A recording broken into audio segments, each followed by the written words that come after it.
নমস্কাৰ। পোনপ্ৰথমে সমূহ অসমবাসী ৰাইজক হাজৰিকাৰ পৰা শংকৰজ্যোতি কৃষ্টি সংঘৰ তৰফৰ পৰা আন্তৰিক শুভেচ্ছা, লগতে ভোগালী বিহু ইংৰাজী নৱবৰ্ষৰ শুভেচ্ছা জ্ঞাপন কৰিছোঁ।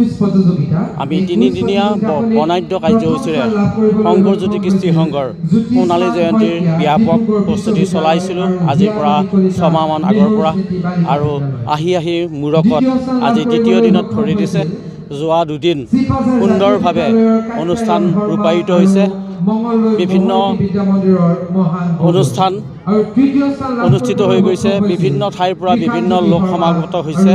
আমি উৎফুল্লিত হৈছোঁ ৰাইজৰ সঁহাৰি দেখি। নাজানো আমি কিদৰে তেওঁলোকক শুশ্ৰূষা কৰিব পাৰিছোঁ।